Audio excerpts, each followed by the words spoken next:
Yeah, the Die-Line Awards and LuxPack and all that stuff's going on. Yeah. Let's talk about luxury. Let's talk about ESG. Let's talk about design and die-line and sustainability. Let's Mm. talk about packaging. Oh man, we could do this. We could do that. Hey, I'm ready. Let's go live. Yeah. Let's do it. What's up, everybody? It is Oh, hey, we're Thursday, live. Cool. May 8th. We got May the 8th be with you. that's right. And also with you. We got Adam Peak, host of People of Packaging podcast. And aspiring Weird Al Yankovic, packaging satire music maker. That's right. I think And it's a great idea. number one Salt and Pepper fan. We got Corey Connors, Mhm. Yes. host of Sustainable Packaging podcast. Good morning. Good morning. How are you doing? It's been a good day so far. Nice. We just literally just woke up. Yeah. And then you got me, Avelio Montes, host of Packaging Unboxed. And your friendly neighborhood packaging guy. Mm. All right, man. So what are we going to talk about today, Adam? Luxury packaging and all of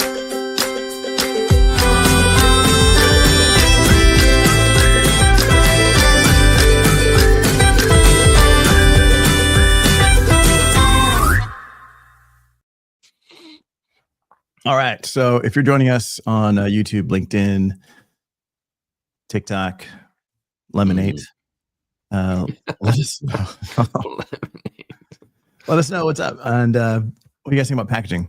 So you mentioned, Adam, I like lots packaging. of going on. Corey Are you- mentioned it. I sang about it. They're Right. different. Yeah. Mhm. So I didn't. Obviously, none of us made it to LuxPack this year, No. but Die-Line Awards, LuxPack. Yeah. Big deal. Yeah, pretty cool stuff, man. I mean, you can go see the latest stuff. I know there's a ton of beauty packaging there. Yeah, you do get the Die-Line guys coming in. They get they got a little booth with some of the Die-Line Award products. You can go in and see some of the stuff from around the world, which is pretty cool. I don't know, like when you guys go to a conference like that, like what's your goal? Like what do you want to take away from? Just free stuff. Yeah. Free. It's all about free things. Like how many bags can I collect? Stuff like that. I usually bring an empty bag just to like take a bunch of stuff and then Like going to Japan. You bring empty luggage and then you collect everything that you can. okay, but on that note, trick, I actually hate that part of these shows. I understand why it happens, and it also feels like a giant waste of time, space, and money. I do enjoy going for the networking. So I like meeting people. I like the hangout times after the show. I think that's super valuable. And then occasionally I think they're like I was at the FTA show, and I know this is like super like deep like packaging nerdery, Yeah. but I saw a light booth with 24 LED lights in it, so that you can look at everything under like any type of light that you want. You can look at your print and how it's going to show up, and then they can also strobe various colors, so you can see if you have like a 4-color process, which color on like an offset press maybe you need to adjust. Huh. So they had all of this cool stuff that I hadn't even honestly thought about. I've seen a lot of light booths, but so that was really, I made a little video about it. I thought that was super cool. Yeah. I met a professor at a community college that is teaching about flexography, and so I like finding, similar, Corey, to how when you met the box latch guy, like Yeah. I like that kind of stuff. I just like finding cool little inventions that make actually a pretty large impact. Well said. Yeah, That's the connections with people and like Adam said, finding things that you never would have found because you don't know to look for them until they're there. It's so exciting, such an awesome thing to see. At the SPC event recently in Seattle, I found a couple new suppliers I'd never heard of, and a very exciting opportunity to get to connect with them and work with them on solving sustainable packaging problems. Edible foam. Yes. Whoa. Yeah, I've got mine. I've got mine right here. Yeah, man, you're I eating think- before the show started. Yeah, it's exactly what I was eating before the Yeah. show started. It's crunchy. That was Yeah, you guys could hear it. surprisingly crunchy for foam. Yeah. Sounded like a tostada. It was exactly a tostada foam. No, I think I don't know. Avocado. When I go to the shows, I do not come home with anything. I'd maybe a sticker. I hate collecting stuff. Like I hate stuff. But I love going to the booths. I love going in, talking to everybody, seeing what they're doing. In the stuff that I do, like with like the luxury retail packaging, it's pretty straightforward, right? There's shopping bags, there's boxes, there's like e-com stuff, and then like inserts in the componentry that goes with that kind of unboxing. Beyond that, like I see a ton of like stickers and labels, and yeah, no interest. Did you say labels? No, At a packaging show? zero interest. I'm not Weird. like, oh my god, let me see that. How sticky is that? It's weird that labels would be at a packaging show. It's almost as if Yeah, I mean, I don't get it either. I don't get labels are it's like the packaging show invites them. No, I think they like just pay their way in there. We get charged double. Yeah. Yeah. No, I don't know. Like, but I think it's important. I think it's important to go to at least one show a year. And it just depends on what you're doing, right? So if you're on the creative side, if you're a designer, going to some of these shows where you're seeing a bunch of manufacturers and suppliers bring in like the latest stuff that they've produced for brands through agencies or distributors or whatever that is, like go for inspiration, go take pictures, go feel stuff, find out like, hey, what kind of paper is this? What kind of construction is this? So you can build out like your knowledge base for the next year. Like I think that's something definitely important that you should be doing. If you're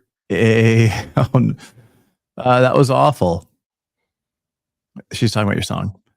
That was pretty good. No, that was definitely awful. It was horrible. I will work harder over here. Let's see. Oh, there's a chord. Yeah, but I think if you're so like who else is going to these shows? All right, so if you're a creative, you're going to these shows. The truth is, if you're a creative going to these shows, most of the booths aren't necessarily the most interested in talking to you because you're not the one buying the packaging. You're not the one purchasing the equipment. Kind of depending. You're in the way. Yeah, you're separating them from a potential sale, right? Yeah. Yeah. And it's interesting. If you've ever worked a booth, if you've ever stood behind the table or behind the line and been a salesperson in a booth, you can immediately tell when someone doesn't want to interact with you. Yeah. They keep their eyes down. They're looking somewhere else. They're intentionally not engaging with you. I think that's very interesting. But it makes sense to me. I've spoken to people that represent large brands that get almost harassed at shows. If you work for Amazon, if you work for Colgate, these brands these people that represent these huge brands, oftentimes they'll hide their badges because they're just tired of being sold to all day long. And so those people you need to be careful with and kind to. So yeah, Catherine and Chris, what are the best shows that you guys have attended? I'd like to know what are you guys going to? But I know like we've been to like shows that are focused on recycling. We've been to shows that are focused on equipment. I don't think you should go to every single show, right? Like those shows don't necessarily make sense for a creative. They sometimes don't even make sense for a buyer at a brand. It's more for manufacturers, right? But it is helpful to go if you are a buyer to ask them, the manufacturer of these products or these processes, the questions on cost, on regulations, like who's buying this equipment and who's deploying it, right? Because if you're a buyer at a brand and you're interested in this technology, you're like, hey, you guys are selling this equipment. I'm not going to buy this equipment, but who's bought this equipment and who do you recommend that we reach out to? Like, you should be connecting with. You got to find out ways to connect to the back end of what's happening. Yeah. Catherine's been to Pack Expo. I mean, that's a gigantic show. Mm-hmm. Like what do you guys get? What do you guys get out of a Pack Expo?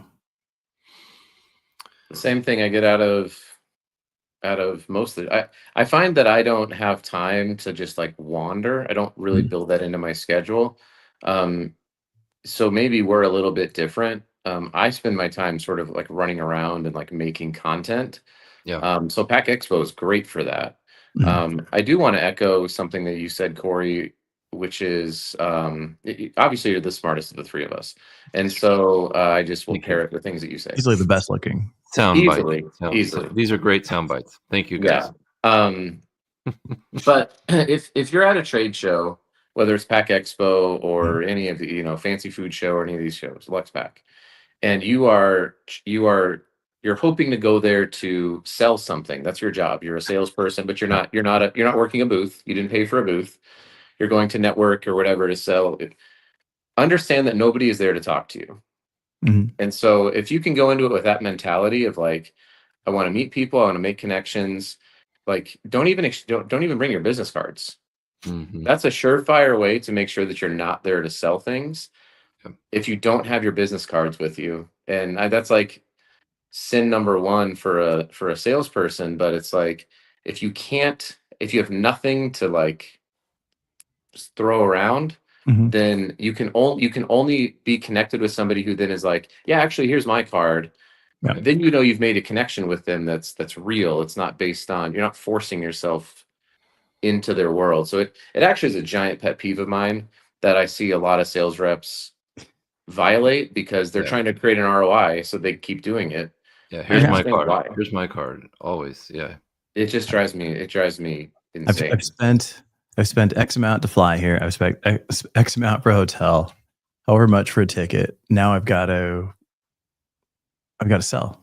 I've got to, Yeah, but if you're going to do that though, and you're a salesperson, make sure that you have actual scheduled meetings that you are going to be going out for. Don't just show up at a show thinking like, I'm just going to go and I'm just going to wander around. Unless your goal is to like find a bunch of, salute or like products you could potentially sell to. But if you're going to do that, just go to the grocery store, go to Target, go to Mhm. Walmart. You don't have to go and waste your company's time and money. Unless you have customers that are there, or like Right. people already that you Yeah. can connect with, then great, go for it. But Yeah. it's a huge pet peeve of mine. Yeah. Catherine's got a booth and she sells people stuff. You should Right. totally do that. If you have a booth there and you're selling people, Definitely. Yeah. Sell people stuff. yes, that's your goal. And if you have a booth, put your phone in your pocket unless you're making content. So often I'll walk by a booth and people will just be like this. Yeah. And you're not going to bother them. They're obviously busy and they don't understand what their real purpose is at the booth is to engage with people and to make real relationships. Unless your booth sucks, then it's fine. Just Right. you don't want people coming in. Then go take a nap. Yeah. Yeah. Yeah. I don't know. So, all right. So you've got creatives going to conferences. On the creative side, there's actual creative conferences. Like there's Creative South. There's like some AIGA stuff where it's all about inspiration and it's all about design. And you can go and sit and watch people talk and show you their portfolio from stage, which I don't get. And you leave there all inspired, and then you go home and you forget everything that you saw. Like that's, those conferences are cool if you're a designer, but I think like going to these is definitely, you get more out of it because it raises more questions. You're like, oh, how did they make this? And you can have a conversation with someone that actually made it. That's pretty or cool. a process, or you might see a label and you're like, oh, that's cool, I want these for my Trapper Keeper, Right. or whatever. Do they come in pink? Do they but then there's also like I won't tolerate this slander any longer. if you're not in slander design, hashtag. but if you're not in design, and you're like in procurement, I think it's good to go to the creative conferences and not just like, you have to kind of overlap, I think is what's important. Because I know from sitting across the table from procurement teams and creative teams, those two teams do not work well together. Right? You've got one that's trying to manage the budget. Adam's pissed. I'm trying to figure out. Sorry, I was trying to figure out what time it is because I have to be somewhere in like 15 minutes, so I probably have to leave. So yeah. All right. Yeah, Catherine wants stickers. Adam, for her Trapper Keeper. Yeah, just contact Lisa Frank and you can get plenty of stickers. I'm gonna let you guys wrap up the show because I have to leave. I had to check the time. All I right. missed you already. Bye. See you tomorrow. Yeah, but I think if you're in procurement, like going to the creative shows is important because you get a sense of like what's important to them, Right. and you can help kind of bridge that gap. And I think going together is helpful. But I don't know. How about you, Corey? Have you gotten that sense like procurement and creative are at odds? Like they've got different goals? Yes, for sure. I think they want to make each other happy, Mhm. but they have to focus on what they're tasked to do. And I think that's the something we need to realize. It's like any relationship. There Mhm. has to be give and take. And we need to be able to provide as someone. I'm more focused on creative. I love that part of things like you. As someone who likes that side of things, you need to be able to provide options and say, well, here's 3 different ways we could do this. And we think they would all be really beautiful, but they're kind of a good, better, best, way of thinking. Like this option will be the least expensive, and then, and then luxury. Yeah. No, it's you've got those two teams, procurement, creative, and then you have finance, right? And that's like the one that kind of oversees everything. And if Those you can guys prove, typically, if you can prove to finance, if you can show them that this higher end packaging will sell more product. So there's ways of looking at things, right? Yeah. So if you're a designer, and I just speak to it from the design side, right? It's like if you're a designer, understanding what's important to your procurement team, your customer's procurement team, understanding what's important for their finance team. Yeah. Even though it's not going to move pixels on a screen, it makes such a huge difference for you in your ability to sell your designs into a brand or into your own company. Right. Because that's what really matters, right? Nobody cares how close the PMS color is to what you've got on screen. They care, is whatever you're putting together going to sell more product? Yep. And is it going to cost less? Or is the investment in that pack actually going to grow whatever it is that you're targeting, whatever your KPIs are? That's it. And having that understanding and being able to talk to that is what makes you a better designer. Like you have to be a salesperson as a creative. And I think that's one thing that people hate. Is I'm not a salesperson. I'm a designer. Oh, I agree. And don't go up to somebody else's booth and just start pitching them. I've had that happen so many times, to the point where I was like, hey, thank you. Wonderful insights, but I have to ask you to stop because I need to be here to answer questions about what we're trying to provide to the industry today.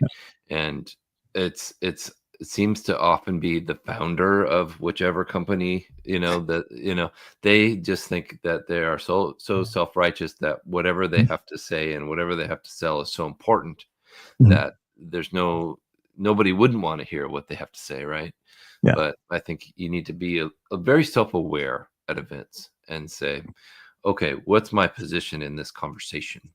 Am I here to listen? Am I here to learn? Am I here to absorb information? Or should I, is this my opportunity to say, oh, well, we have a solution for that issue if you're interested, and things like that. But so if you run a conference, here's something you need to do.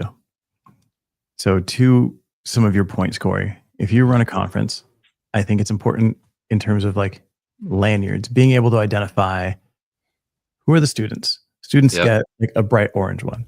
Yeah. If you're an entrepreneur that is just launching a company and you're a startup, you get a green one, right? And if you're at a big brand, if you've got like, if you're buying millions in packaging, you get a blue thing, right? Like whatever that is. Because it helps people that have paid to have a booth at these conferences, which is not cheap. We're talking tens of thousands, sometimes hundreds of thousands to supply them and get everything assembled. Very expensive, right? It is. They're there to do business. They want to help the students. They want to help the entrepreneurs. They want to talk to them, but they're really there to do business with with these customers. Like being able to visually identify them is important. Yep. And then maybe having a time block that is for students and entrepreneurs, right? Where the people at the booth aren't worried that they're going to be talking to someone that they think is a potential customer. It ends up being a startup that's launching their new shoe brand, and they've got like, they're making them out of their garage. Right. No offense if you do that. No.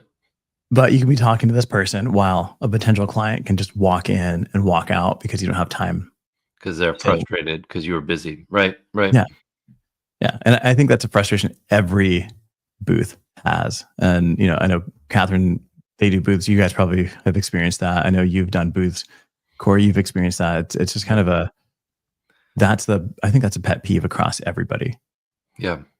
Because you want to be there. Like you said, I love speaking with students. It's one of my favorite things. Yep. But you have to be careful with your time, and you have to be careful with where you dedicate your discussions to, because you don't know. I think that's why it makes it so frustrating when someone comes in and just starts selling you immediately. Yep. Like, I'm from such and such. Here's my pamphlet. This is my card. Here's why you should listen to me for 15 minutes. Yeah, I didn't pay. As a salesperson, I appreciate that, but I also need them to understand that that's not appropriate, especially if I'm in a busy booth trying to satisfy everyone that's coming into the booth and help them. Yeah, if you're at a booth, you're there to sell. You're not there to buy. Right. But that's pretty much it. Chris says, as a designer, I think ALT Summit conferences are amazing. Some events.